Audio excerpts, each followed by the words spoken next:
Mas Mohan, kok bisa? Gila ya teman-teman, di awal tahun ini tuh udah banyak berita yang dar-der-dor aja gitu. Padahal masih bulan Februari, Pak.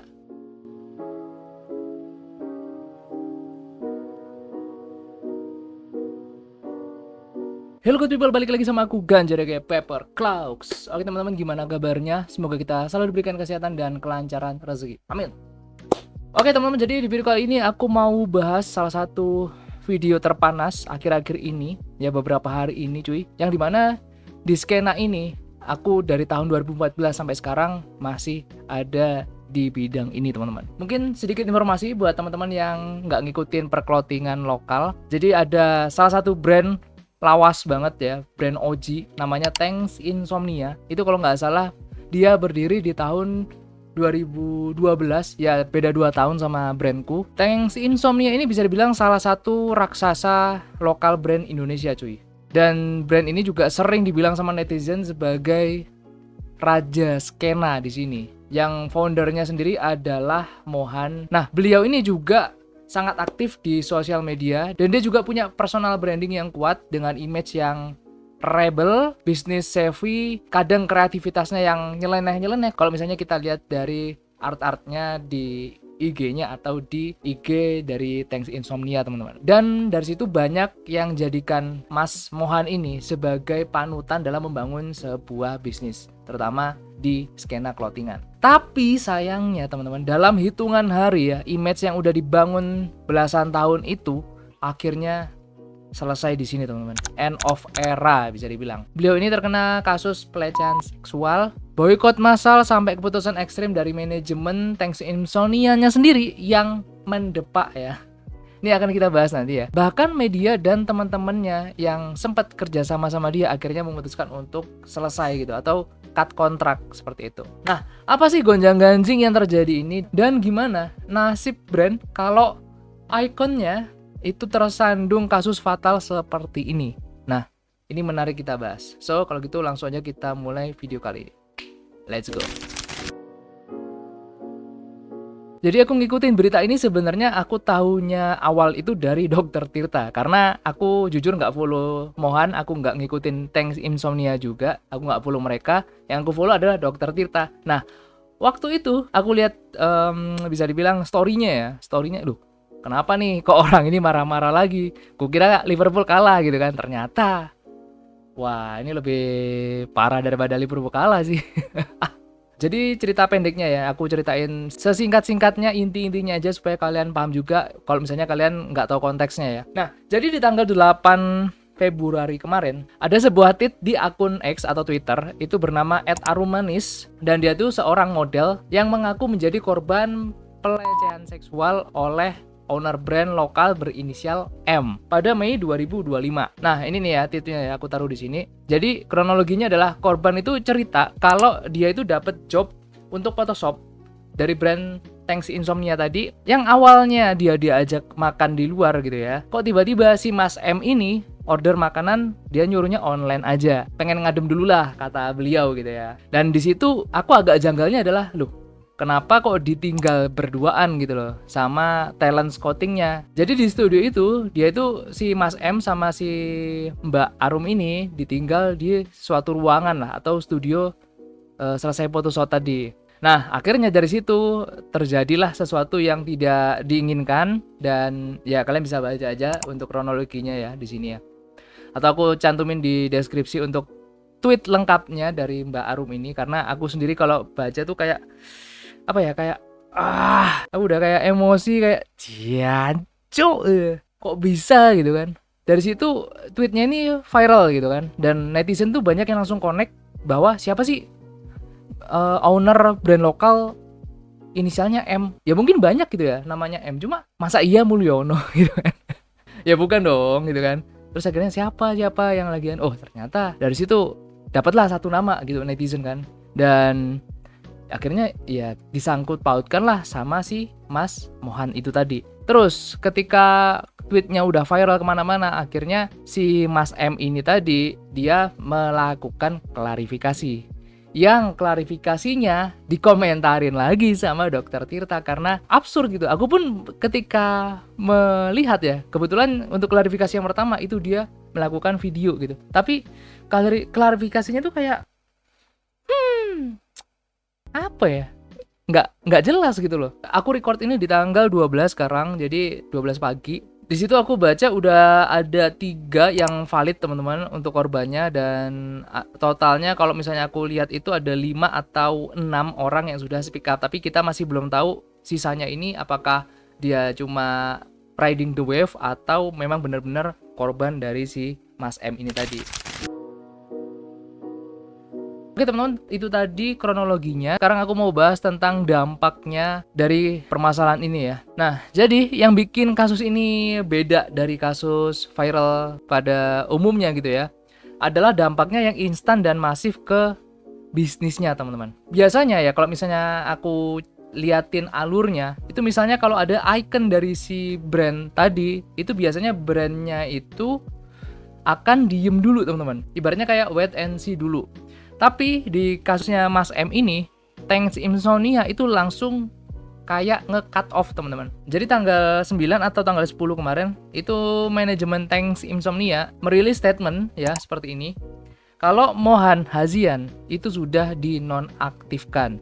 Dan mereka menegaskan kalau urusan ini adalah urusan pribadi dan Mohan nggak lagi terlibat secara operasionalnya. Dan di situ pasti banyak netizen yang heran, loh bukankah dia adalah owner dari Thanks Insomnia, tapi kok bisa dipecat?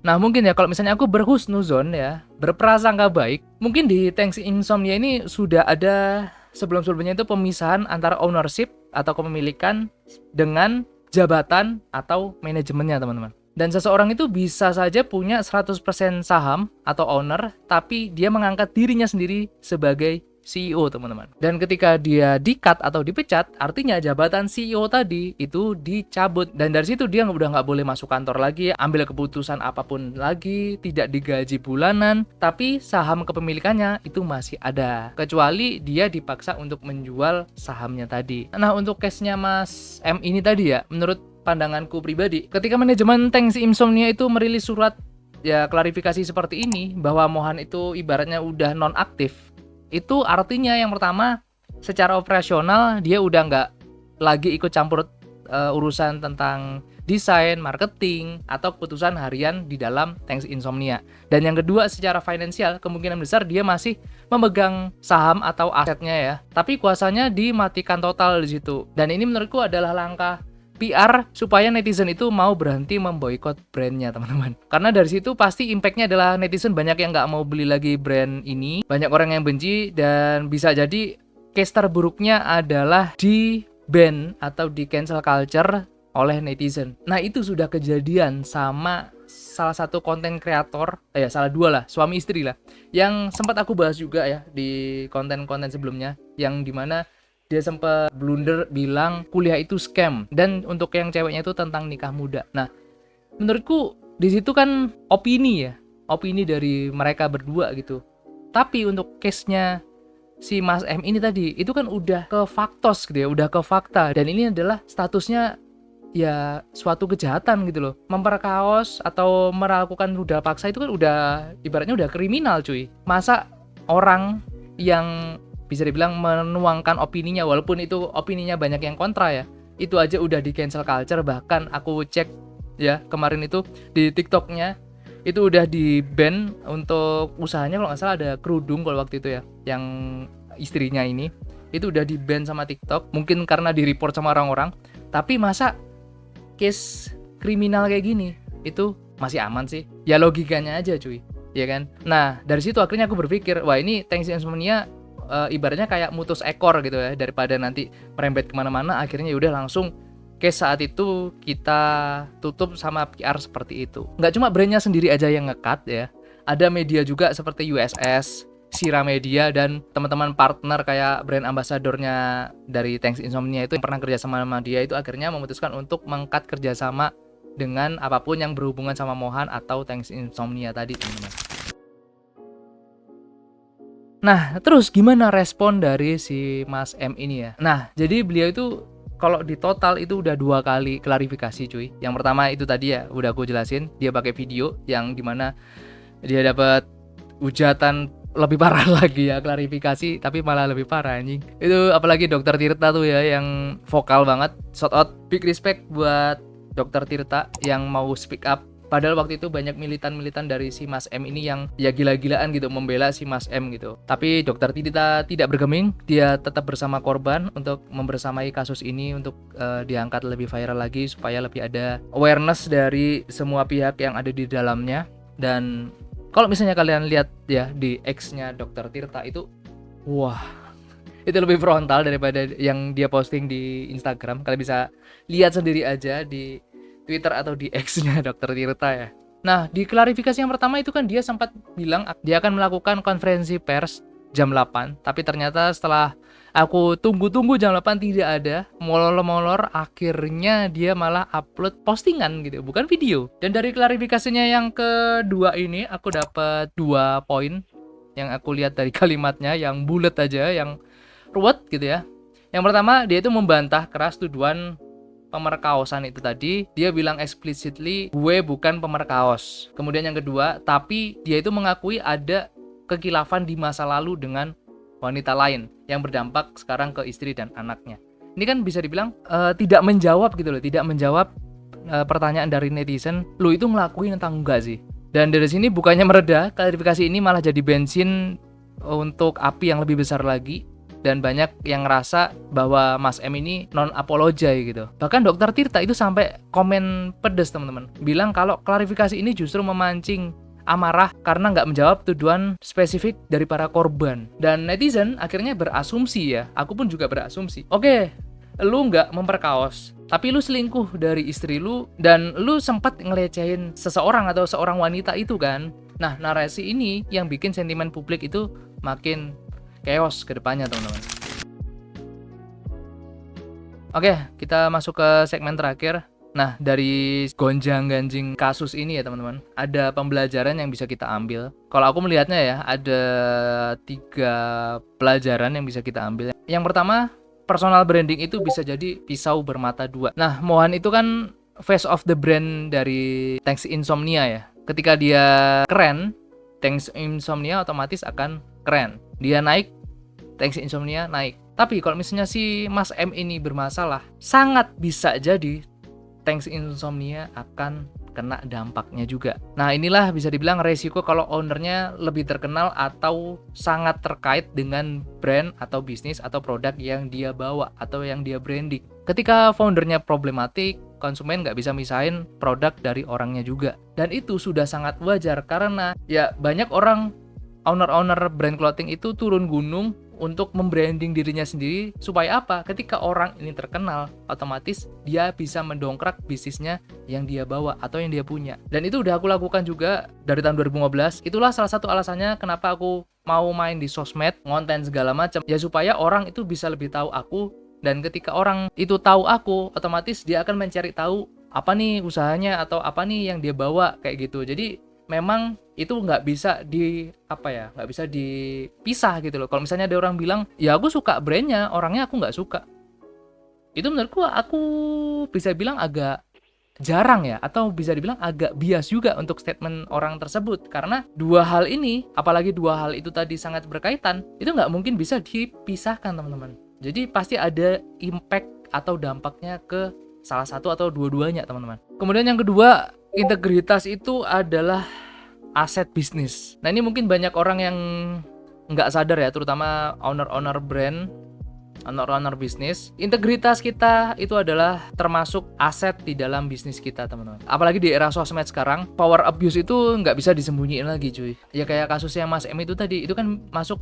kategori power abuse dari seorang yang punya duit, punya kuasa, punya fame, ya punya segala macam lah. Dan si korbannya ini ya mungkin dia di bawah dari si Mas M tadi, otomatis dia nggak bisa melawan, mau melawan pun juga susah. Akhirnya dia baru speak up atau berani speak up itu ya sekarang. Bayangin cuy, Mei 2025, sekarang udah Februari gitu kan. Jadi udah hampir 1 tahun gitu. Oke, pelajaran yang terakhir yang ketiga, PR manajemen Thanks Insomnia. Bisa dibilang pemecatan ini atau cut off tadi itu bisa dibilang buat yang paham legal ini adalah salah satu trik atau gimmick biar masanya itu reda dulu. Kemarin netizen itu redam dulu. Kasarannya kayak cicak potong ekor gitu ya. Dia ninggalin ekornya buat lari. Daripada dua-duanya rungkat gitu ya, mending ada satu yang bermasalah ini yang dia tumbalin. Dan ya, so far netizen akhirnya bisa fokus dan it's work gitu loh. Dari situ banyak juga netizen yang cuma fokus ke Mohannya aja. Padahal kalau misalnya kita lihat atau kita ikutin case-nya, kejadian itu, kasus itu, pelecehan tadi dilakukan di lingkup kerja dia ketika dia melakukan pekerjaan job dari brandnya dia dan dia ada di situ dan ada staff-staffnya atau mungkin teman-temannya di situ. Tapi karena netizen itu fokusnya ke itu tadi ya, ke Mas M-nya. Nah dari situ akhirnya satu-satunya cara menyelamatkan daripada semuanya rungkat, yang mending si Mas M ini yang dikorbankan. Oke teman-teman, mungkin sekian dulu untuk video kali ini. Kita tunggu aja kemajuan kasus ini seperti apa. Kalau misalnya dilihat di X sekarang itu udah semakin banyak yang speak up kayak aku tadi bilang tentang hal ini, dan aku pribadi sangat-sangat menyayangkan kasus ini bisa terjadi, dan semoga ini bisa menjadi pelajaran untuk kita semua karena big power comes with big responsibility. Oke teman-teman, menurut kalian gimana sama kasus ini? Kalian bisa komen di bawah. Oke teman-teman, sekian dulu untuk video kali ini. Thank you guys for watching. See you on next video. Kita tunggu untuk updatean dari kasus ini karena ini bisa mencoreng ya nama perskenaan di bidang kreatif teman-teman. Oke, see you on next video. Bye bye. Woi guys, jadi ini aku tadi kan udah selesai ya bikin konten. Ini aku baru lihat ya 11 jam yang lalu dia ngeposting pernyataan resmi. Kita nggak sih? Kelihatan ya? Woi, kelihatan. Nah, ini aku tansumin di sini aja ya. Jadi dia udah klarifikasi ya. Kali ketiga dia klarifikasi. Dan di sini kalau misalnya konteks secara singkatnya aja, yang dimana klarifikasi yang pertama itu dia denial, yang kedua itu dia klarifikasinya itu ambigu gitu, nggak jelas, ngambang. Sedangkan yang ketiga ini dia kayak mengakui lah. Saya menerima tanggung jawab tanpa pembenaran atau pengalihan kesalahan kepada siapapun. Saya menghormati sepenuhnya hak dan langkah yang diambil oleh pihak terkait. Sebagai konsekuensi langsung dari tindakan yang saya lakukan, saya dengan ini menyatakan mengundurkan diri dari seluruh jabatan, peran profesional, dan keterlibatan publik yang saya emban saat ini di Thanks Insomnia. Dia memutuskan untuk keluar dari Thanks Insomnia, dan kayak aku tadi bilang, kalau buat aku pribadi, ini namanya mutus ekor. Nah, kalau menurut kalian, dengan pernyataan dia seperti ini, apakah benar-benar tulus minta maaf dan siap untuk menanggung segala resiko hukum yang terjadi, atau memang dia itu ibaratnya kayak menyelamatkan salah satu sumber penghasilannya dia, yang mending aku yang kena daripada brandku kena gitu, aku nggak dapet duit dari situ akhirnya. Seperti yang kita tahu, Thanks Insomnia itu brand gede teman-teman, dan cuannya itu pasti besar. Menurut kalian gimana? Biar kalian bisa komen di bawah, dan kalau misalnya nanti ada updatean lagi, aku bikin videonya lagi aja. Kita tunggu case-nya, kemajuannya seperti apa. Bye bye.